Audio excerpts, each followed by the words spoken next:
Hello दोस्तों, स्वागत है आपका फुल टॉस एजुकेशन में। और आज हम लोग बीपीएससी टॉप 500 पीवाईक्यू सीरीज में पार्ट 5 करने वाले हैं। यहाँ पे देखेंगे 201 से 250 क्वेश्चन तक। तो चलिए देर ना करते हुए वीडियो शुरू करते हैं। और पहला क्वेश्चन आप स्क्रीन पे देख रहे हैं। बिहार में राजेंद्र प्रसाद को देश रत्न की उपाधि किसने दी थी? तो महात्मा गांधी ने डॉक्टर राजेंद्र प्रसाद को देश रत्न की उपाधि दी थी। तो ऑप्शन जो हो जाएगा वो बी हो जाएगा। ठीक है, अब चलते हैं नेक्स्ट क्वेश्चन की ओर। नेक्स्ट बढ़ते हैं। बिहार में तिनकठिया प्रथा किस फसल के उत्पादन से संबंधित थी?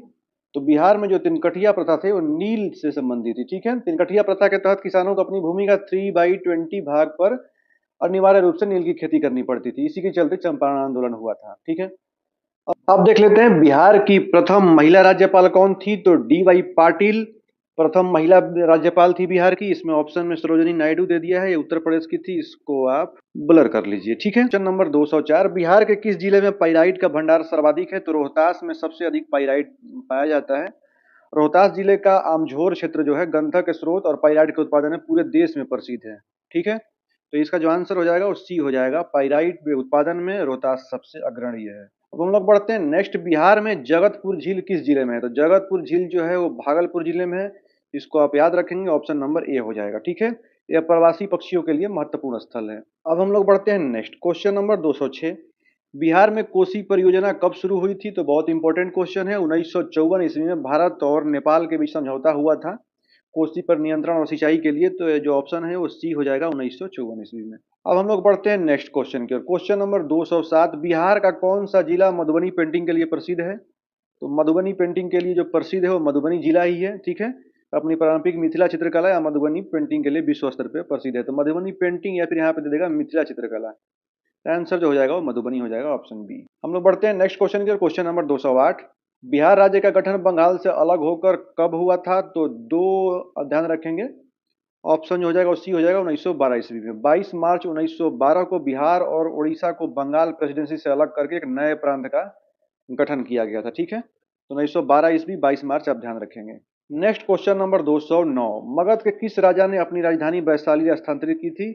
तो शिशुनाग वंश के संस्थापक शिशुनाग ने अवंती को जीतने के बाद राजगीर से वैशाली स्थापित की थी। तो ऑप्शन जो हो जाएगा शिशुनाग, ऑप्शन सी है। अब हम लोग बढ़ते हैं नेक्स्ट की ओर। नेक्स्ट है 210। कौटिल्य यानी चाणक्य कहाँ के निवासी थे? तो कौटिल्य जो थे, चाणक्य मूल रूप से तक्षशिला वर्तमान में जो पाकिस्तान है वहाँ के निवासी हैं थे और वहाँ के विश्वविद्यालय के शिक्षक थे। बाद में वो मगध आए। तो जो आंसर हो जाएगा वो बी हो जाएगा, तक्षशिला। अब हम लोग बढ़ते हैं नेक्स्ट क्वेश्चन की ओर। Question number 211। जैन धर्म के प्रथम तीर्थंकर कौन थे? तो जैन धर्म के प्रथम तीर्थंकर ऋषभ देव थे।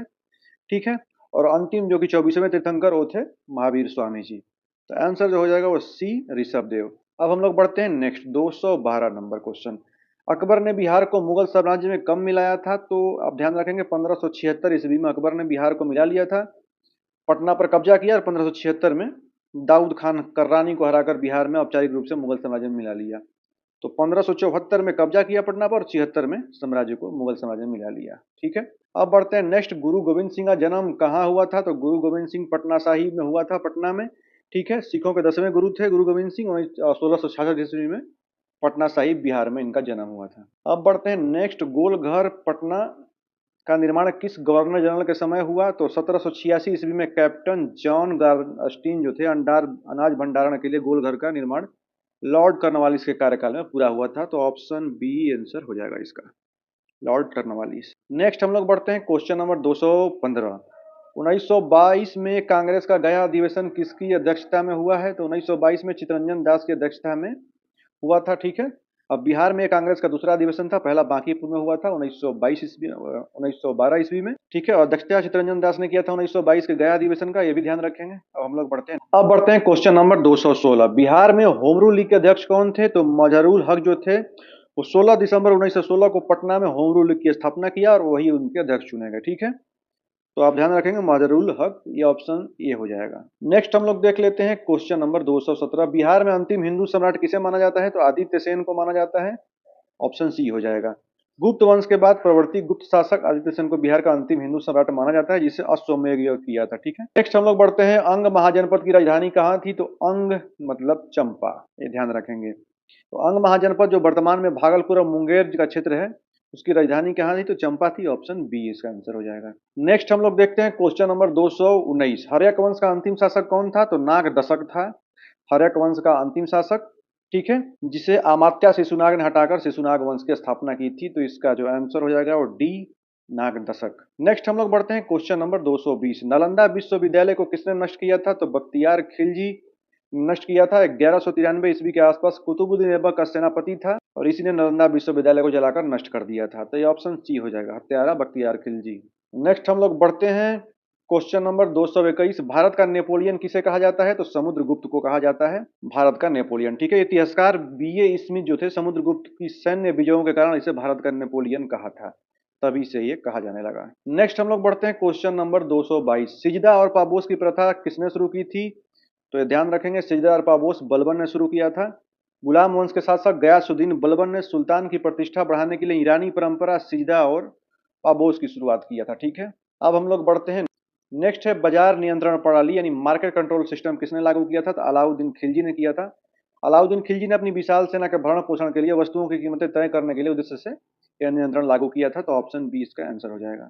बढ़ते हैं नेक्स्ट क्वेश्चन की ओर। लौ और रक्त की नीति, कई बार ये क्वेश्चन आ चुका है, ये बलबन है। तो गयासुद्दीन बलबन ने विद्रोहियों और मंगोलों से निपटने के लिए लौ और रक्त की नीति अपनाई थी। तो ये क्वेश्चन आप ध्यान रखेंगे। 225 से लंपट मूर्ख किस मुगल शासक को कहा जाता है? तो लंपट मूर्ख जहादर शाह को कहा जाता है। मुगल शासक जहादर शाह को उसके लापरवाह और अयोग्य व्यवहार के कारण लंपट मूर्ख कहा जाता है। तो ऑप्शन बी हो जाएगा। ठीक है, अब हम लोग बढ़ते हैं नेक्स्ट। रंगीला बादशाह के नाम से किसे जाना जाता है? तो मोहम्मद शाह को जाना जाता है। आंसर सी हो जाएगा। मुगल सम्राट मोहम्मद शाह को उसके विलासितापूर्ण जीवन के लिए मोहम्मद शाह रंगीला भी कहा जाता था। ठीक है, अब हम लोग बढ़ते हैं नेक्स्ट की ओर। 227। ब्रह्म समाज की स्थापना किसने की? तो राजा राम मोहन राय ने 1828 ईस्वी में कलकत्ता में ब्रह्म समाज की स्थापना की थी। इनका उद्देश्य था हिंदू धर्म में सुधार करना था। आंसर जो हो जाएगा वो बी हो जाएगा, 1828। नेक्स्ट हम लोग देखते हैं प्रार्थना समाज के संस्थापक तो आत्माराम पांडुरंग थे। ठीक है, आत्माराम पांडुरंग ने 1867 में बंबई में केशव चंद्र सेन की प्रेरणा से ये स्थापना किया था प्रार्थना समाज का। तो इसका जो आंसर हो जाएगा वो ये हो जाएगा, आत्माराम पांडुरंग प्रार्थना समाज के संस्थापक थे। नेक्स्ट हम लोग बढ़ते हैं क्वेश्चन नंबर 229। गुलामगिरी पुस्तक के लेखक कौन थे? तो ज्योतिबा फूले ने गुलामगिरी पुस्तक लिखी। महात्मा ज्योतिबा फूले ने 1873 में गुलामगिरी लिखी थी। इन्होंने सत्य शोधक समाज की भी स्थापना की थी। तो ध्यान रखेंगे Jyotiba Phule, option B. Next हम लोग देखते हैं क्वेश्चन नंबर 230। भारतीय राष्ट्रीय कांग्रेस की स्थापना के समय वायसराय कौन था? तो उस समय 1885 में लॉर्ड डफरिन था।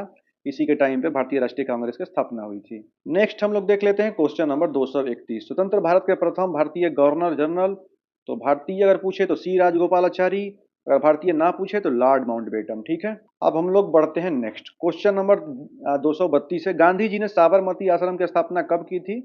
तो 1916 ईस्वी में साबरमती आश्रम का स्थापना दक्षिण अफ्रीका से लौटने के बाद किया था। ये साबरमती नदी के किनारे है। तो 1916 आप ध्यान रखेंगे, ऑप्शन बी।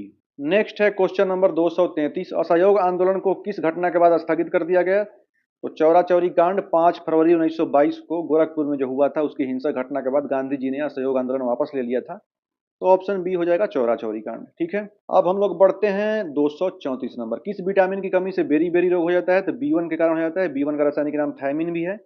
इसकी कमी से मांसपेशियों की कमजोरी और बेरी बेरी नामक रोग हो जाता है। नेक्स्ट हम लोग बढ़ते हैं क्वेश्चन नंबर 235। वायु दाब एटमॉस्फेरिक प्रेशर मापने का यंत्र बैरोमीटर है।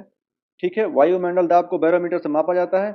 अगर पारा अचानक गिरने लगा तो समझ लीजिए तूफान आने वाला है। तो इसका आंसर जो हो जाएगा वो बी हो जाएगा। नेक्स्ट हम लोग देख लेते हैं 236। पेड़ पौधे श्वसन के दौरान कौन सी गैस लेते हैं?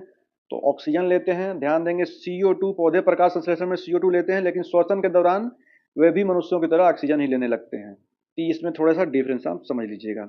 ठीक है, तो ऑप्शन बी हो जाएगा। यहाँ पे गलतियां होती हैं। अगर श्वसन पूछेगा तो ऑक्सीजन, ठीक है, और प्रकाश संश्लेषण पूछेगा तो CO2। तो ये चीज आप ध्यान रखेंगे। यहाँ पे एक्सप्लेनेशन में नीचे देख लेंगे, पौधे प्रकाश संश्लेषण में CO2 लेते हैं लेकिन श्वसन के दौरान मनुष्यों की तरह ऑक्सीजन लेते हैं। ठीक है, इसमें बहुत लोग CO2 लगा देंगे जो कि गलत हो जाएगा। नेक्स्ट हम लोग देखते हैं सूर्य की ऊर्जा का मुख्य स्रोत क्या है? तो न्यूक्लियर फ्यूजन यानी कि नाभिकीय संलयन है। सूर्य के केंद्र में अत्यधिक ताप और दबाव के कारण हाइड्रोजन से नाभिक मिलकर जो हीलियम बनाते हैं, जिससे अपार ऊर्जा निकलती है, इसी को नाभिकीय संलयन बोलते हैं। तो इसका ऑप्शन नंबर बी हो जाएगा। बढ़ते हैं नेक्स्ट क्वेश्चन की ओर। इंसुलिन का स्राव शरीर के किस अंग से होता है? तो पैनक्रियाज से इंसुलिन का स्राव होता है। ठीक है, पैनक्रियाज की लैंगर की जो दीपिकाएं होती हैं कि बीटा कोशिकाओं में इंसुलिन निकलता है। तो इसका आंसर बी हो जाएगा। बढ़ते हैं क्वेश्चन नंबर 239। ध्वनि की चाल निर्वात में कितनी होती है? तो 0 होती है। आप ध्यान रखेंगे, निर्वात में ध्वनि काम नहीं करती, इस ध्वनि के लिए माध्यम की जरूरत होती है। ठीक है, तो इसका शून्य चाल हो जाएगा, तो इसका आंसर बी हो जाएगा। नेक्स्ट हम लोग बढ़ते हैं क्वेश्चन नंबर 240। पेंसिल्वेनिया यूएसए किस उद्योग के लिए प्रसिद्ध है? तो ये पेट्रोलियम के लिए प्रसिद्ध है। यहाँ जो है वो खनिज तेल के कुएं की खुदाई और उत्पादन के लिए प्रसिद्ध है, तो इसका ऑप्शन जो हो जाएगा वो बी पेट्रोलियम। बढ़ते हैं नेक्स्ट क्वेश्चन की ओर। Question number 241। सार्क का मुख्यालय कहाँ पर है? तो दक्षिण एशियाई क्षेत्रीय सहयोग संगठन सार्क की स्थापना 1985 में हुई थी और इसका मुख्यालय काठमांडू में है, तो इसका ऑप्शन बी हो जाएगा। बढ़ते हैं नेक्स्ट 242 नंबर क्वेश्चन। विश्व पर्यावरण दिवस कब मनाया जाता है? तो पर्यावरण संरक्षण की जागरूकता फैलाने के लिए 5 जून को विश्व पर्यावरण दिवस मनाया जाता है, इसको आप ध्यान रखेंगे, ऑप्शन बी इसका आंसर हो जाएगा। नेक्स्ट है क्वेश्चन नंबर 243। वायुमंडल की सबसे निचली परत कौन सी है? तो सबसे निचली परत क्षोभ मंडल है। क्षोभ मंडल वायुमंडल की सबसे निचली और महत्वपूर्ण परत है और मौसम संबंधी सभी घटनाएं, बादल, वर्षा सब इसी में होती है, तो ट्रोपोस्फेयर यानी क्षोभ मंडल। ठीक है, अब हम लोग बढ़ते हैं क्वेश्चन नंबर 244। सफेद हाथियों का देश, लैंड ऑफ व्हाइट एलिफेंट्स किसे कहा जाता है? तो थाईलैंड को कहा जाता है। संविधान के किस अनुच्छेद के तहत आपातकाल लगाया जाता है? तो अनुच्छेद 352। ठीक है, इसमें युद्ध, बाहरी आक्रमण और सशस्त्र विद्रोह के आधार पर राष्ट्रपति राष्ट्रीय आपातकाल लगा सकते हैं। नेक्स्ट, संविधान में मौलिक अधिकार किस देश से लिए गए हैं? तो ये अमेरिका से मौलिक अधिकार लिया गया है। ठीक है, ये भाग 3 में इसका प्रावधान है। ठीक है, ये बिल ऑफ राइट से प्रेरित है। अब बढ़ते हैं 247। भारत के प्रथम उपराष्ट्रपति कौन थे? तो डॉक्टर एस राधाकृष्णन जो थे वो प्रथम उपराष्ट्रपति थे। इनका कार्यकाल 1952 से 1962 तक था। ठीक है, इन्हीं के जन्मदिन पर शिक्षक दिवस मनाया जाता है, तो ऑप्शन बी इसका आंसर हो जाएगा। नेक्स्ट देखते हैं क्वेश्चन नंबर 248। भारत की संसद किससे मिलकर बनती है? तो लोकसभा, राज्यसभा और राष्ट्रपति। ये क्वेश्चन कई बार पूछता है। अनुच्छेद 79 के अनुसार भारत की संसद राष्ट्रपति और दोनों सदनों को मिलाकर बनती है। ठीक है, तो इसका आंसर जो हो जाएगा वो बी हो जाएगा। क्वेश्चन नंबर 249 देख लेते हैं। क्षेत्रफल की दृष्टि से विश्व का सबसे बड़ा देश तो रूस है। ठीक है, और यह एशिया और यूरोप दोनों में फैला हुआ है, तो इसका जो ऑप्शन हो जाएगा वो सी हो जाएगा। और आज का लास्ट क्वेश्चन है, भारत की सबसे ऊंचा जलप्रपात वाटरफॉल, तो एक कुंचिकल है। ठीक है, कर्नाटक में वराही नदी पर स्थित कुंचिकल जलप्रपात 455 मीटर ऊंचा है। ठीक है, भारत का सबसे ऊंचा जलप्रपात माना जाता है। जोग जलप्रपात भी प्रसिद्ध है, तो ऑप्शन सी कुंचिकल आप ध्यान रखेंगे। बाकी कैसा लगा वीडियो कमेंट बॉक्स में जरूर बताइएगा, एक लाइक जरूर करें। बाकी ये पीडीएफ मैं Telegram channel full toss education पे प्रोवाइड करा दूंगा, वहां से आप ले सकते हैं। बाकी मिलते हैं नेक्स्ट वीडियो में, धन्यवाद।